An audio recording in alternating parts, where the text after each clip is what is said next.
All right, well, I'm here today with Marc Bautista, who is a senior SEM manager with PMG, which is a digital agency right here in Fort Worth.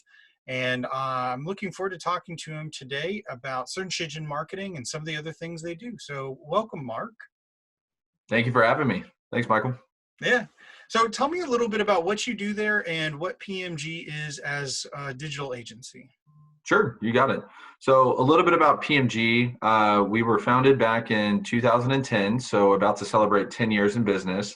And a lot of our clients and our specialty has always been retail clients. So some of the most recognizable brands that you could probably think of in the world, we manage media for them. I want to say the last stat I saw is that we manage media in over 58 different countries as well. And we've got offices in Fort Worth, which is kind of our headquarters, Dallas, Austin, and London as well, with a few coming up in New York. So what I do at PMG, I think Michael kind of stated that I work in search engine marketing. So essentially, if you type something into Google and you see an ad, that's what I manage. And it can come in a form of those traditional text ads that you see, or it could be one of those, I guess you could call them like a product icon ad that's at the top where you can see it and you could say, hey, these are shorts from X brand, and it's thrown up there with a bunch of different ones. So that's a little bit about what I do. Very good. And for context, I'm always impressed by this. From a search engine marketing budget, about how much do you manage per month in search engine ads? Sure. So I think the last time I took a look, I manage around $3 million in monthly ad spend.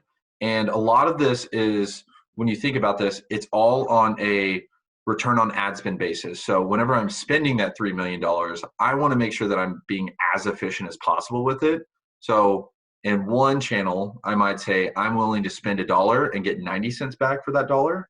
But in others, I might want to spend $1 and make sure I get $100 back for that dollar. So there's a few different ways that you can approach it. Lots of different strategies on how you can find where you should be. So it's pretty interesting. It's a little bit of a game, if you will.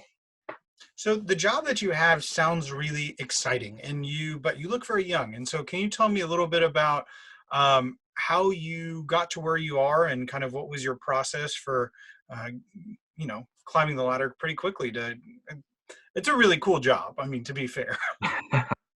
Yeah, no, it is a really cool job. And honestly, PMG is a great agency. They definitely take care of our employees. But I guess a little bit of my backstory, I graduated from college in fall of 2017 and went to work at another agency that was great. I got some experience. It really kind of led me to say, like, what do I want to do? And ultimately, I realized that I had a deep passion for wanting to be very executional when it came to scheduling media. So what that means is, instead of acting as somebody who, facilitates and talks to the clients and does something over here, I wanted to do something to where it's like I'm actually in Google Ads in the back end and making all this work. So how I got here, like I said, I worked at another agency and then I applied to PMG, and the rest is really history. But what I will say is that PMG offers a ton of resources for you to learn, and there's just a wealth of knowledge. So if you work hard, if you put your mind to it, and you really just take a step back and listen to everybody that's around you, I think that anybody can accomplish what I've accomplished so far. So a little bit more specifically, though, can you go into some of the things that you've done over the last few years that have helped you grow into one of those more senior roles? Like, what are the behaviors that have helped you get there? Any particular skills you've developed that helped you kind of get to where you are? Yeah, definitely. So I think that a lot of what I do is really based on data, and it's very, very heavy in analytics. Any decision that I make on a day-to-day basis has to be grounded and backed in data. So with that, what I've done is, and what I did coming out of that first agency I mentioned, is I really wanted to have a expert level in Excel. And the reason for that is because when it comes to Excel, that's where you're taking all this data and you have to model it, you have to get some insights from it. So I would highly recommend anybody who wants to seek a job in digital marketing, make sure that you know Excel and you know how to work pivot tables and VLOOKUPs and those types of things. Because ultimately it's when you join a company or when you do that, it's, hey, do you have the hard skills so that I can teach you process? And I think if you can work into the process and figure things out on how to do it quicker, that would be how you can really start to move up the chain quicker. And then also, like, that's more of the hard skills, but then soft skills too. So really being able to take all that data that I just talked about and some really, really, nitty gritty analysis, but making it bite-sized and digestible and, making it ladder up to something that's even bigger than just 10,000 rows of data. You want to pull two metrics out of that and be able to talk to it and tell the clients, this is what you want to know. And this is what you should do with it. So I think that's great advice. And I think a lot of students kind of shudder at the idea of Excel. I think that if I had told Marc Bautista, the student, that he should go learn a bunch of Excel, I probably would have gotten some chuckles. But I think that you nailed it on the head right there, that it is one of the skills that graduates wanting to go into the digital space really need to have. And it, not only because it's useful and it positions you in a way that you can, have marketable skills, but it saves you time. Let's talk a little bit about how Excel as a program saves you time in your job. Ooh. So I can talk about this a lot, and this is actually one of my favorite topics is just surrounding, or I guess just anything surrounding automation. And it's something that I've really championed in kind of my everyday work is how do I automate a process that might take me 8 hours a week? Can I automate that? And can I make it only take one? And if I do, can I automate that not only for my team, but can I spread it out throughout the entire agency so that whenever you look at it, it's, you're saving not only just you time, but other people time as well. So I think with Excel, one of the main things on how you can just getting in there and saving time is that if you don't know certain functions, like say a VLOOKUP or how to concatenate something or how to delimit and really just organize and clean up your data, that is where it can take you tons of time. So imagine going row by row with 1,000 rows and you have to split up first and last names that are in one cell. Well, there's a really simple function for you to do that. So if you don't know how to delimit something by a space, you will sit there for at least an hour, maybe 2 hours, just picking and pulling things apart. Whereas you could have actually just done something in about 10 seconds. So it can definitely save you time.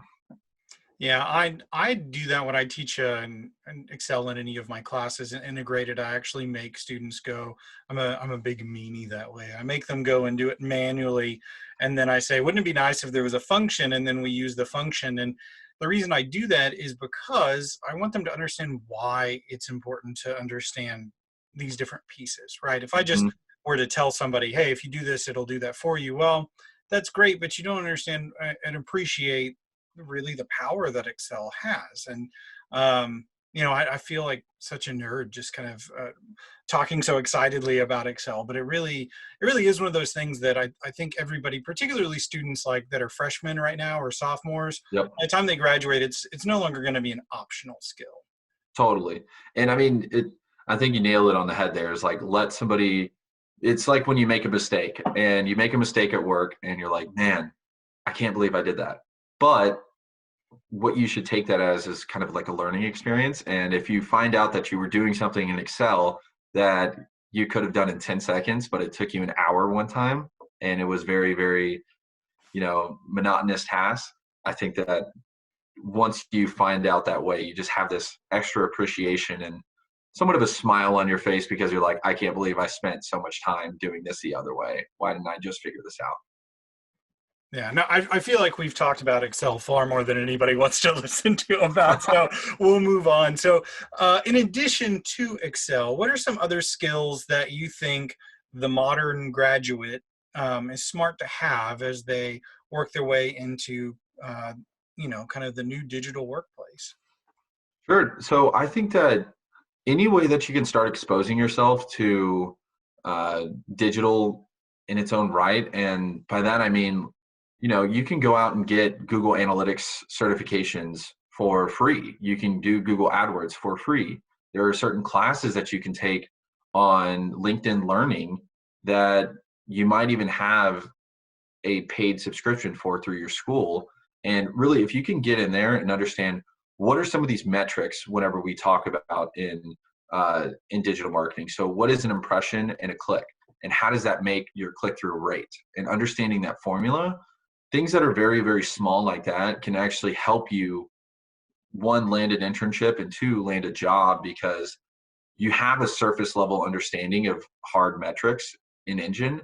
And then as you get more integrated, you can start to understand, hey, how do those metrics really play out in everyday optimizations, and going from there. So I would say anything related to that. And then also, really, whenever you go into interviews, my one recommendation would be go in there with the assumption of you're going to have to talk about your past experiences. So if you get asked a question, tell me about a time that you made a decision based off of data. Make sure that you have something in your back pocket, or one project that you can really relate that to. So if it's something to where you did a survey of a bunch of people, we'll talk about how you did that survey and what was that one specific thing that you pulled out of that. So with that, it goes back to that soft skills thing that I was talking about. So hard skills would be Google Analytics and metrics, and then back to soft skills where it's, hey, how do I actually tell people that this matters to them? Well, and I think that's important to have as a foundation too, because I know, like at least for me personally, I've spent a lot of time kind of backfilling over the last few years, and still I'm still learning a lot of the data analytics stuff that I'm catching up with a lot of the people who are just now graduating, and I'm more tech savvy and analytical than a lot of people that are more my senior, and so I think that's one of the distinct advantages that new graduates have is if they can just, as part of that foundation, just understand at least a little bit about analytics. Whether you want to be a writer or a creative or an accounts, I don't think it matters. I think there's always going to be a small piece of analytics from this point forward. It's just part of the world that we live in now. So that's great advice. I think that anybody could benefit from that. So speaking of great advice, what are some tips that either someone gave you while you were in college, or things you would go back in time and tell yourself while in college, for anybody who is just looking for insights at that level right now? Yeah. So I would say that get involved is one of the biggest things around campus. So whenever I was in school, I joined the American Advertising Federation, the student chapter at my college. When I was there, I decided to take a leadership role and really just kind of get involved. So I will say that the more you put back into things like that, and then also working on projects with your class, like the more you will get out of it. And then also, I would really, really encourage everybody to talk to the person that's sitting next to you in class, and make sure that you are building connections, because as you come out of school, that's going to be your network. And I can sit here right now on the other side of the camera from one of my old professors and have these kind of conversations now, and relate to people later on, keep up with them, message them, maybe even help them get a job one day, or they can do the same for me. And I think that that's very, very important for people to know, is that while they might be with you in college right now, 5 years down the line, that could be somebody that makes the decision on, hey, does this person get my recommendation to get a job or not? So I would definitely say those. And then internships. I can't stress enough how important it is to go out and experience new work cultures. I think that it's great if you can show that you interned at one place for 2 years. But I also think that there's such an advantage to college students right now, because you get to basically try out each kind of area that you might have an interest in. So you can do one internship in social, you can do another one in paid search. You can have one that's completely on the opposite end spectrum, and maybe it's not even in advertising at all, but it's something that really helps you grow as an individual and makes you more marketable as you come out of college. Very good.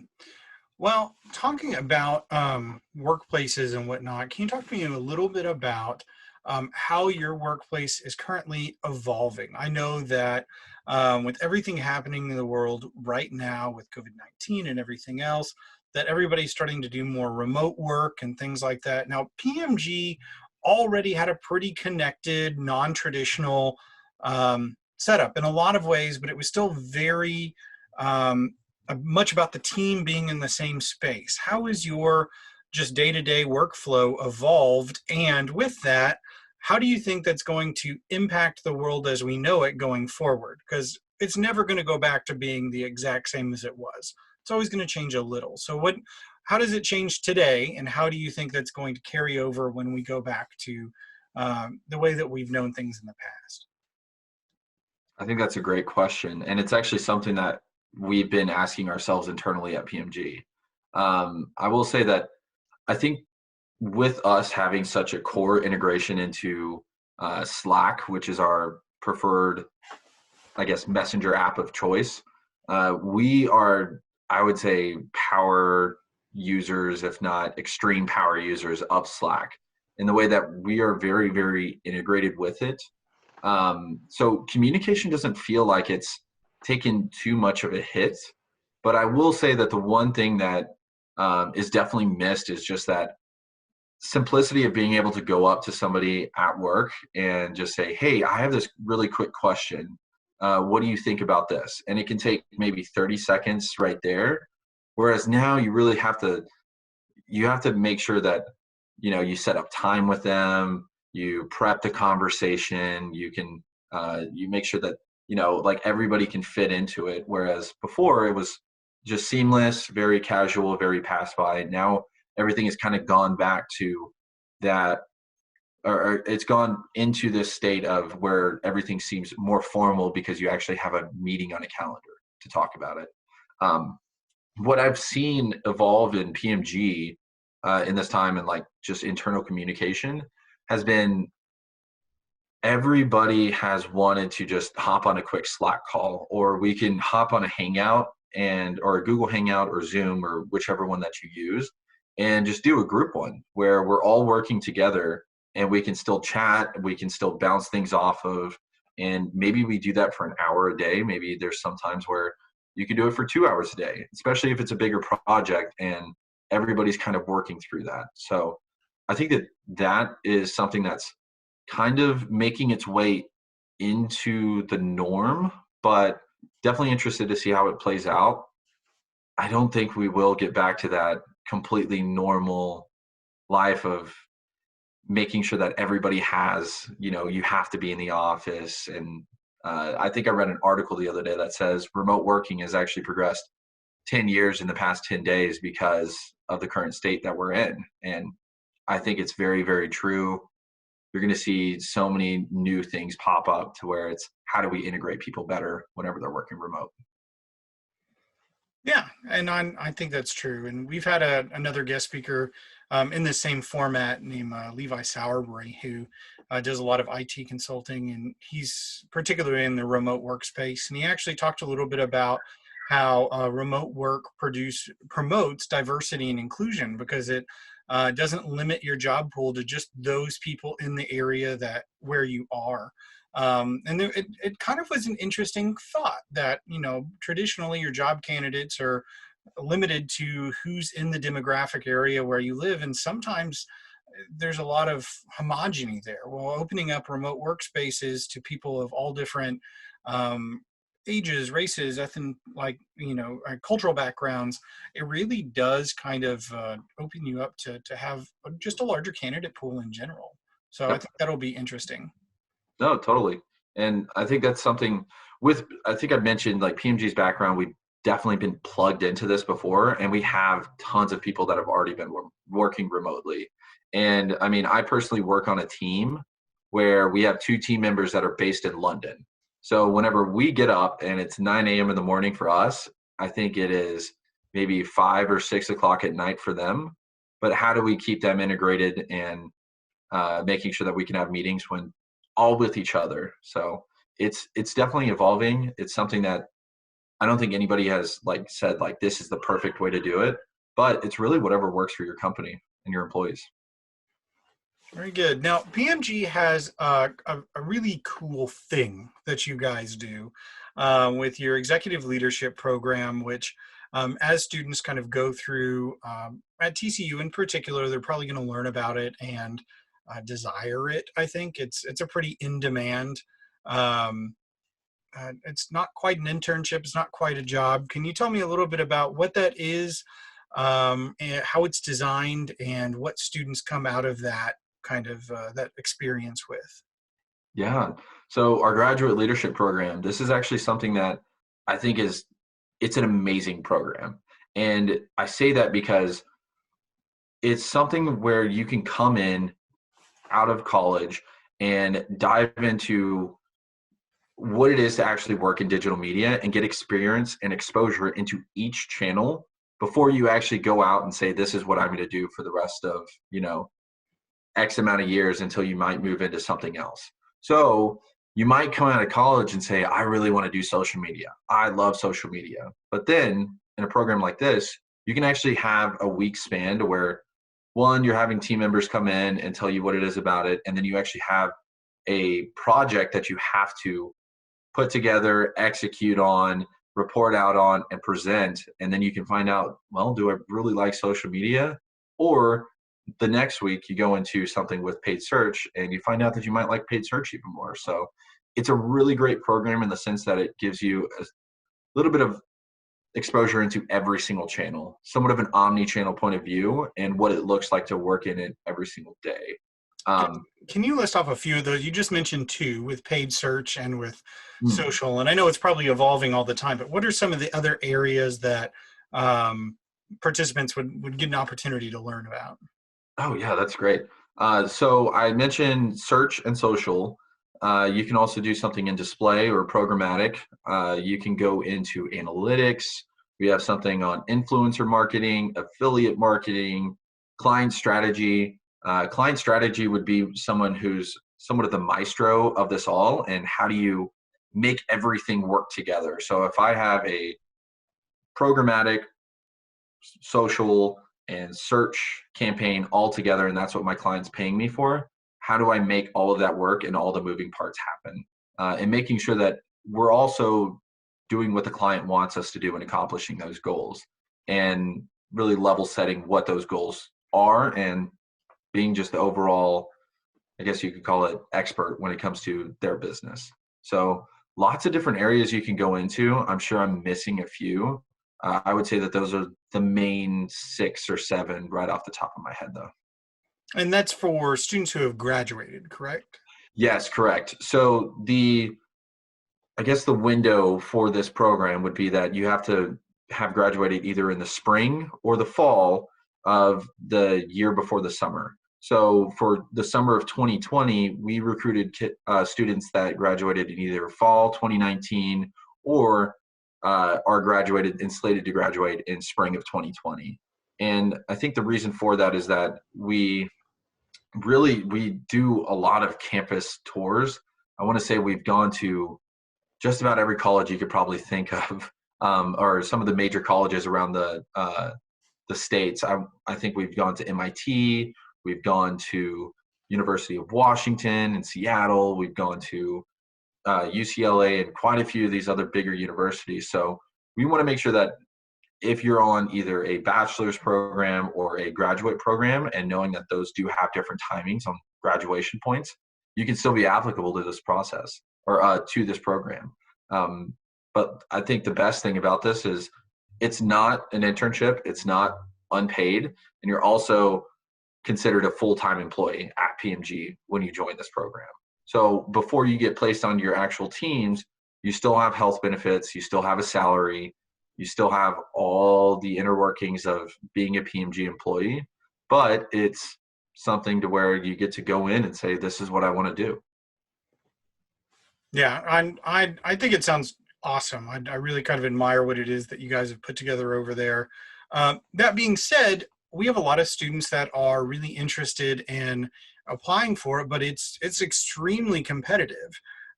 Is there anything that you can share on ways that students can best prepare to put together an attractive resume or a good skill package, whether they're seniors or even if they're thinking ahead of sophomores and think, oh, that sounds neat. What should they do to start preparing themselves to be the best candidate possible for this type of a program, whether at PMG or elsewhere? Sure. So I think the one way that you can really make your resume stick out is if you have internship experience, definitely take some time and note what you accomplished during that internship, and do it so in that data point format to where you can say, I took on 3 specific projects or 3 campaigns, and the result was revenue was up by 50%. And actually putting a number to things, I think it's very, very important to show that you can measure success. And I think that's something that just makes a resume very easy to read and easy to gauge on, hey, you had an internship. That's great. Did you get some real experience? And if you did, well, tell me how that worked out and what did you do for that company? It shows that you have that, going back to those soft skills, you know how to talk about data and use it to your advantage. So I think that that would be a very, very big one. And going on top of that, I think a lot of people don't leverage their schooling enough really in their resumes. I think that if you have a project that you can really detail, I would list that under your experience section rather than your, I guess, school section, because we understand that you don't have, maybe you do have a tangible job experience, but for the most people, you probably don't. And if you can relate back that in-class project where you did a complete marketing campaign on this, the results of it, and really kind of show that you know what it is that you did, I think that that's something that I would highly recommend doing. And judging from the applicants that I've personally interviewed and seen, a lot of them have that same thing when it comes to what do the resumes have. They have data points talking about what they did, and they also have a good way of explaining what it is that their degree program was focused on and any projects that were in there. And Excel.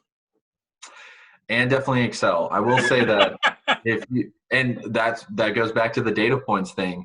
But with this, you know what, that's a great point, is that anybody who submits for this, you can get past the first initial screening, but you also have to take an Excel test, and you have to have a competency test on, do you know Excel, or did you just put it on your resume to say that you know Excel? And you'll be asked to, if you do land the in-person interview, not only model everything, but actually create a presentation to present to a few interviewers on what were your findings. And it's actually a really, really cool experience to show, hey, I know what I'm doing here. Yeah. Now, on kind of the ways to package your experience, this is something that some students have to get kind of creative on because they're either working their way through college or their internship doesn't directly apply. And so this is something that you and I have talked about before in the past. And we recently also did an interview with Larry Brantley, who's an executive recruiter, which, small world, you actually interned for Larry. I did. But in that conversation, we kind of talked about how you have to package the experience that you have. So I'm going to throw a random challenge at you. If somebody worked at a restaurant for 2 years while they were in college, how would you quantify that experience to have some kind of measurable success? It's not a formal advertising internship. Obviously, that's ideal. But how can you take that experience and turn it into the experience it needs to be for that resume like you're talking about? Well, how great of a person to ask that to, who worked all through a restaurant throughout college. So I worked at Joe T. Garcia's, and I'm sure a lot of your students are probably going to know where that is. But whenever I put that on my resume, what I did was I made sure to state that I had constant interaction with people. and it was all very impromptu. It was never just, no table was the same.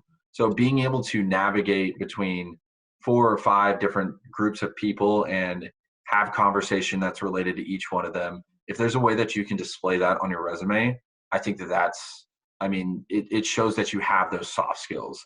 And more and more and more, people are going to want to make sure that you do have those soft skills. So if I worked in a restaurant and I put that on my resume as a college student, I would definitely say that I had constant interaction with, 1,000 people a day. I was always counting money, and, you had some sort of touch base with a little bit of, like, I guess, monetary value if you had to do tip sheets or anything like that. Yeah, accounting.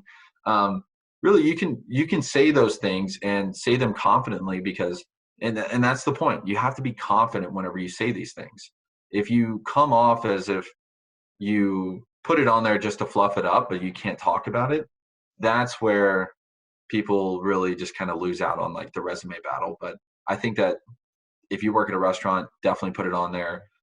If you work anywhere in college and you're balancing school and college, you should put that on there, because it shows that extra sense of drive, shows that extra sense of wanting to, still having to pay the bills, but get an education outside of that. It shows responsibility. Very good. Well, my last question is just kind of, is there anything that we haven't touched on that you want to share as just general advice or insights? We've talked about quite a bit, and I want to be respectful of your time and wrap up soon, because I know you got a family there. But are there any things that we haven't had an opportunity to touch on that you would just want to share with today's students? Sure.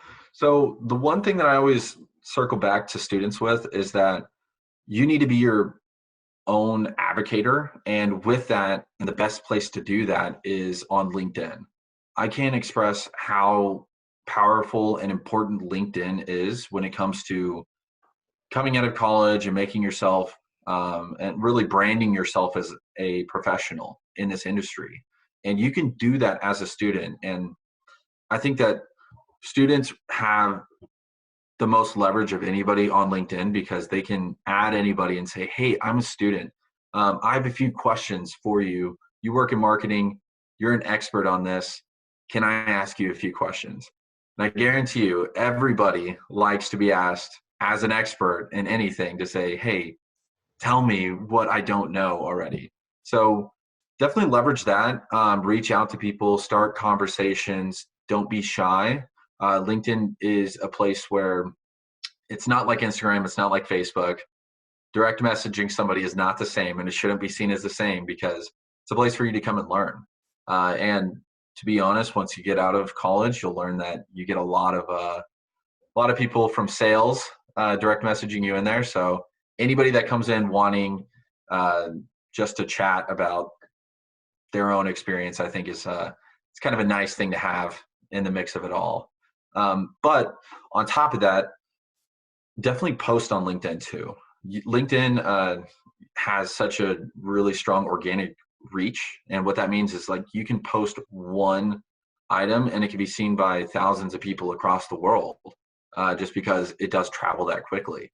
And what I would say, and what I would challenge any student to do, is start reading articles and then actually read them instead of just the headline and the summary at the top, and post it to LinkedIn with what you thought was interesting about it. What that will do is it'll kind of get you started in that whole algorithm of it. When recruiters are actually looking for you too, this could be something to say, like, wow, this person actually knows what they're talking about. They're reading articles. They're very, very interested in this topic. This is great. Let me talk to them a little bit more. Maybe they have even more to offer than just being a 3-year student in college right now. So I would highly recommend that. And then I think I touched on getting involved around campus. If you can do the NSAC, National Student Advertising Competition, it is a great experience in itself. It's a way for you to get experience if you don't have time for an internship.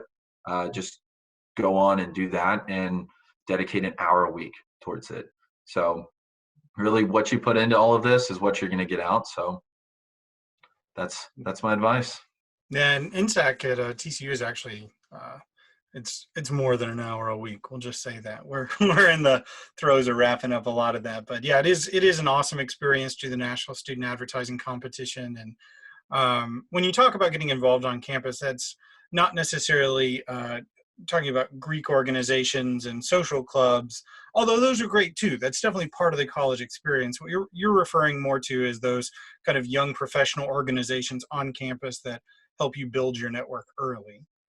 Totally. I definitely think that AAF for one was great. You can also look at AMA, American Marketing Association. There's tons of business clubs that you could get into.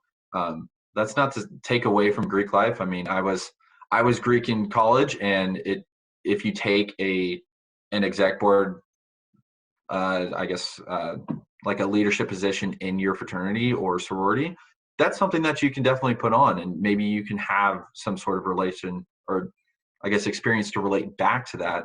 But really what it comes down to is those are great, but those are more social. And if there's something that you can do that's more directed towards business and the industry that you want to join, that's where you're going to start seeing exposure to professionals that are also in that industry. So Well, awesome. Well, I really appreciate your time this evening and taking a little bit of time out to catch up with your old professor. But it's always good seeing you, and I appreciate hanging out with you this evening. definitely. And for everybody on the call, or not on the call, I'm in work mode right now. For everybody in class, I want you all to know that I'm Michael Magnus's favorite student. And I hold that title very, very close and dear to my heart, but it's for a reason. Okay. So I want to break the news to you personally.